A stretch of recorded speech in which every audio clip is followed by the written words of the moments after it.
കർത്താവിൽ പ്രിയരെ, ദൈവത്തിൻ്റെ അതിപരിശുദ്ധ നാമം വാഴ്ത്തപ്പെടുമാറാകട്ടെ.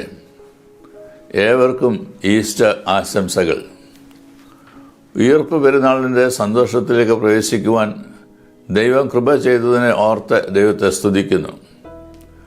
ഉയർത്തെഴുന്നേൽപ്പ്, മരണത്തിന്മേലുള്ള വിജയം എന്നതാണ് ഈസ്റ്റർ ദിനത്തിൽ സഭയായി ചിന്തിക്കുന്ന വിഷയം. യേശുക്രിസ്തു ഉയർത്തെഴുന്നേറ്റിരിക്കുന്നു, ജീസസ് ഈസ് റിസൺ എന്നതാണ് ഈസ്റ്ററിൻ്റെ എക്കാലത്തെയും സന്ദേശം.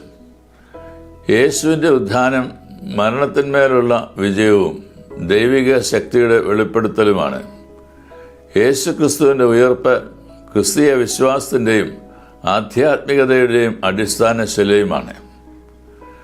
മർക്കോസിൻ്റെ സുവിശേഷം 16-ാം അധ്യായം ആരംഭിക്കുന്നത് മഗ്ദലക്കാരത്തി മറിയയും കൂട്ടരും ആഴ്ചവട്ടത്തിൻ്റെ ആദ്യ ദിനം കല്ലറയ്ക്കൽ എത്തുന്ന സംഭവത്തോടെയാണ്. അവർ പ്രതീക്ഷയോടെ പോയതല്ല, ദുഃഖത്തോടും ഭയത്തോടും കൂടിയാണ് പോകുന്നത്. യേശുക്രിസ്തുവിൻ്റെ ഭൗതിക ശരീരത്തിന്മേൽ ആചാരപ്രകാരമുള്ള കർമ്മങ്ങളുടെ പൂർത്തീകരണമായിരുന്നു അവരുടെ യാത്രയുടെ ഉദ്ദേശ്യം. എന്നാൽ ഉരുട്ടി മാറ്റിയ കല്ലും ഒഴിഞ്ഞ കല്ലറയും അവരെ ആശ്ചര്യഭരിതരാക്കി. അടഞ്ഞ കല്ലറയ്ക്ക് മുന്നിൽ ചില കർമ്മങ്ങൾ പൂർത്തീകരിച്ച കഥയല്ല ഈസ്റ്റർ, മറിച്ച് തുറന്ന കല്ലറയിൽ നിന്ന് തുടങ്ങുന്ന പുതിയ ജീവിതത്തിൻ്റെ കഥയാണ്. അവർ തിരിച്ചു വന്നത് ഭയത്തിൻ്റെ കഥയുമായി അല്ല, മറിച്ച് വിജയത്തിൻ്റെ സുവിശേഷവുമായാണ്. ജെർഗൻ മോൾട്ട്മാൻ എന്ന ദൈവശാസ്ത്രജ്ഞൻ ഇപ്രകാരം പറയുന്നു: The resurrection is God's yes to life in a world that often says no. ഇല്ല എന്ന ലോകം പറയുന്ന ഇടങ്ങളിൽ ദൈവത്തിൻ്റെ ഉവ്വ് ആണ് ഉത്ഥാനം. പരാജയവും മരണവും ജീവിതത്തിൻ്റെ യാഥാർത്ഥ്യങ്ങളാണ്. അതിൽ നിന്ന് ആർക്കും എക്കാലവും ഒഴിഞ്ഞു മാറാനാകില്ല. എന്നാൽ ക്രിസ്തീയ വിശ്വാസത്തിൻ്റെ കേന്ദ്രസ്ഥാനത്ത് നിൽക്കുന്ന സത്യം ഇതാണ്: മരണം ജീവിതത്തിൻ്റെ അന്ത്യമല്ല, മറിച്ച് പുതിയ ഒരു ജീവിതക്രമത്തിലേക്കുള്ള കവാടമാണ്. മരണം ഒരിക്കലും ദൈവത്തിൻ്റെ അവസാന വാക്കല്ല, അതിജീവനവും ഉയർത്തെഴുന്നേൽപ്പുമാണ് ദൈവിക വാഗ്ദാനം. അതുകൊണ്ട് മരണം പ്രത്യാശയെ നശിപ്പിക്കുന്ന ശക്തിയല്ല. ക്രിസ്തുവിൽ മരണം പരാജയപ്പെടുകയും ജീവൻ വിജയിക്കുകയും ചെയ്യുന്നു. അതുകൊണ്ട് വിശ്വാസിക്ക് മരണം അവസാനമല്ല, പുതിയ തുടക്കമാണ്. യേശുവിൻ്റെ ഉയർപ്പ് നമുക്ക് നൽകുന്ന 3 പ്രതീക്ഷകളാണ് ഇന്ന് നാം ധ്യാനിക്കുന്നത്.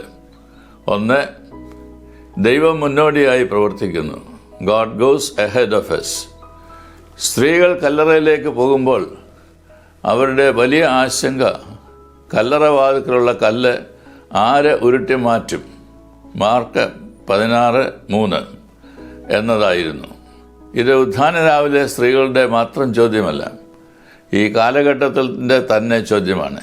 എന്നാൽ അവർ കല്ലറക്കലെത്തുമ്പോൾ കല്ല് അതിനെ ഉരുട്ടി മാറ്റിയിരിക്കുന്നു, മാർക്ക് 16:4. ഇതൊരു വലിയ സത്യമാണ്. നമ്മൾ പലപ്പോഴും ഭയപ്പെടുന്ന പ്രശ്നങ്ങളിൽ ദൈവത്തിന് ഒരു ഉത്തരമുണ്ട്.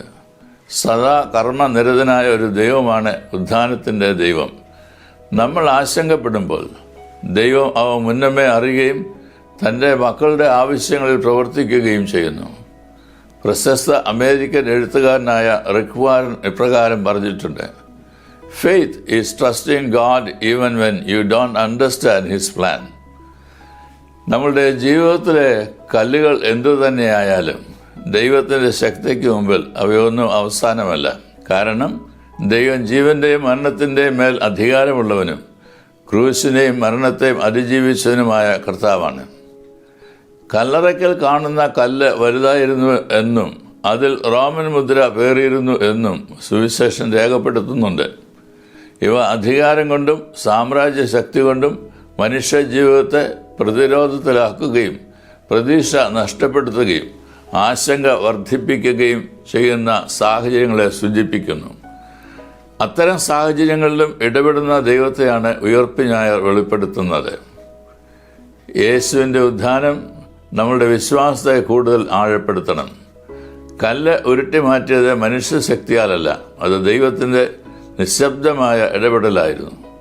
അതുപോലെ നമ്മളുടെ ജീവിതത്തിലെ പല അടഞ്ഞ വാതിലുകളും മനുഷ്യർക്ക് അസാധ്യമായി തോന്നാം. എന്നാൽ ദൈവത്തിന് അവിടെയും പുതുവഴി ഒരുക്കുവാൻ സാധിക്കും. അതുകൊണ്ട് വിശ്വാസം എന്നത് പ്രശ്നങ്ങളില്ലാത്ത അവസ്ഥയല്ല, മറിച്ച് പ്രശ്നങ്ങളുടെ നടുവിൽ ദൈവം മുന്നോട്ട് നയിക്കുന്നു എന്ന ഉറച്ച ബോധ്യമാണ്. നാം കാണാത്തിടത്തും ദൈവം പ്രവർത്തിക്കുന്നു, നാം സംശയിക്കുന്ന ഇടത്തും ദൈവം വഴി ഒരുക്കുന്നു, നാം അവസാനമെന്ന് കരുതുന്ന ഇടത്തും ദൈവം ഒരു പുതിയ ആരംഭം സൃഷ്ടിക്കുന്നു. ഇതുകൊണ്ട് തന്നെ ഉയർത്തെഴുന്നേൽപ്പ് ഒരു കേവല സംഭവമല്ല, ഒരു ഉറപ്പാണ്. ദൈവത്തിൻ്റെ പദ്ധതിയെ ഒരിക്കലും തടസ്സപ്പെടുത്താനാവില്ല. ദൈവം ഇന്നും നമുക്ക് മുന്നോടിയായി പ്രവർത്തിക്കുന്നു. 2. ഉയർത്തെഴുന്നേൽപ്പ് മരണത്തിൻ്റെ ശക്തിയെ തകർത്ത വിജയം. Resurrection and victory over death. ദൂതൻ പറഞ്ഞ വാക്കുകൾ, ക്രൂശിക്കപ്പെട്ട നസ്രാനായ യേശുവിനെ നിങ്ങൾ അന്വേഷിക്കുന്നു, അവനിവിടെ ഇല്ല, അവൻ ഉയർത്തെഴുന്നേറ്റിരിക്കുന്നു.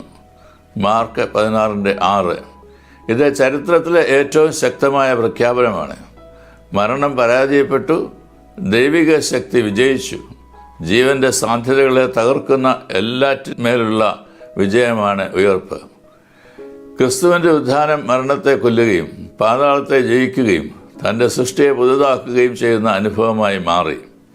ഉയർത്തെഴുന്നേൽപ്പിൻ്റെ അർത്ഥം എന്നത് ശരീരത്തിൻ്റെ പുനരുജ്ജീവനം മാത്രമല്ല, ഇത് പുതിയ സൃഷ്ടിയുടെ ആരംഭവും ദൈവത്തിൻ്റെ നീതി, സ്നേഹം, ജീവൻ എന്നിവയുടെ വിജയവുമാണ്. ഇന്ന് ജീവനെ നിഗ്രഹിക്കുന്ന എല്ലാ ശക്തികളോടും ചെറുത്തു നിൽക്കുകയും ജീവന്റെ സംരക്ഷകരായി നാം മാറുകയും ചെയ്യുമ്പോഴാണ് വർത്തമാനകാലത്തെ ഉയർപ്പ് യാഥാർത്ഥ്യമായി മാറുന്നത്. നമ്മുടെ നിരാശയിൽ നിന്ന് പ്രത്യാശയിലേക്കും ഇരുട്ടിൽ നിന്ന് വെളിച്ചത്തിലേക്കും മരണത്തിൻ്റെ ഭയത്തിൽ നിന്ന് ജീവിതത്തിൻ്റെ ധൈര്യത്തിലേക്കും പ്രവേശിക്കുവാൻ സാധിക്കും. ഉയർത്തെഴുന്നേറ്റ ക്രിസ്തു നമ്മെ പഠിപ്പിക്കുന്നത് ഇതാണ്: ജീവിതത്തെ നശിപ്പിക്കുവാൻ ശ്രമിക്കുന്ന ശക്തി എത്ര വലുതായാലും ദൈവത്തിൻ്റെ ജീവശക്തി അതിനേക്കാൾ മഹത്താണ്. അതുകൊണ്ട് വിശ്വാസിയെ ഭരിക്കേണ്ട ചിന്ത നിരാശയുടേതല്ല, പ്രത്യാശയുടേതാണ്. തോൽവിയുടേതല്ല, വിജയത്തിൻ്റേതാണ്. ഇന്നത്തെ ലോകത്തിൽ അനീതിയെയും നാശത്തെയും മരണ സംസ്കാരത്തെയും നാം അഭിമുഖീകരിക്കുമ്പോൾ ഈസ്റ്റർ നമ്മെ ആഹ്വാനം ചെയ്യുന്നത് ഒരു ഉത്തരവാദിത്വത്തിലേക്കാണ്. ജീവനെ സംരക്ഷിക്കുന്നവരായി, പ്രത്യാശ പകരുന്നവരായി, ഇരുട്ടിൽ വെളിച്ചമേകുന്നവരായി നിലനിൽക്കുവാൻ. അങ്ങനെ നാം ജീവിക്കുമ്പോൾ ഉയർത്തെഴുന്നേൽപ്പ് നമ്മുടെ ജീവിതത്തിൽ ഒരു ഓർമ്മ മാത്രമല്ല, ഒരു അനുഭവമായി മാറും എന്നതിന് സംശയമില്ല. ആജ്ഞ കൊണ്ടും അധികാരം കൊണ്ടും എല്ലാം കൈക്കലാക്കാമെന്നും എല്ലാവരെയും വരുതിക്ക് നിർത്താമെന്നും കരുതുന്ന വർത്തമാനകാല സാമൂഹ്യ, രാഷ്ട്രീയ, മതമണ്ഡലങ്ങളിൽ ഉയർപ്പ് നൽകുന്നത് പ്രതിരോധത്തിൻ്റെയും ചെറുത്തുനിൽപ്പിൻ്റെയും അതിജീവനത്തിൻ്റെയും കരുത്താണ്. 3. ഉയർത്തെഴുന്നേറ്റ കർത്താവിൻ്റെ സാക്ഷികളായി ജീവിക്കുക. From fear to witness. സ്ത്രീകൾ ആദ്യം ഭയപ്പെട്ടു. മാർക്ക് 16:8. എന്നാൽ പിന്നീട് അവർ സുവിശേഷത്തിൻ്റെ പ്രഥമ സാക്ഷികളായി മാറി. ഗലീലയിലേക്ക് പോകുവാനുള്ള ആഹ്വാനമാണ് സ്ത്രീകൾക്ക് ലഭിക്കുന്നത്. നിയോഗം നിരാശിതരുടെ ഇടയിലേക്കാണ് അറിയിക്കേണ്ടത്. പ്രത്യാശയുടെ സന്ദേശവും പ്രതീക്ഷയുടെ വാക്കുകൾ അന്യോന്യം പങ്കുവയ്ക്കുവാൻ ഉയർപ്പ് നമ്മെ ആഹ്വാനം ചെയ്യുന്നു. ഉയർത്തെഴുന്നേൽപ്പ് നമ്മെ ദുഃഖത്തിൽ നിന്ന് ദൗത്യത്തിലേക്കും ഭയത്തിൽ നിന്ന് സാക്ഷ്യത്തിലേക്കും മൗനത്തിൽ നിന്ന് പ്രഖ്യാപനങ്ങളിലേക്കും പരിവർത്തിപ്പിക്കണം. The resurrection is not an event of the past.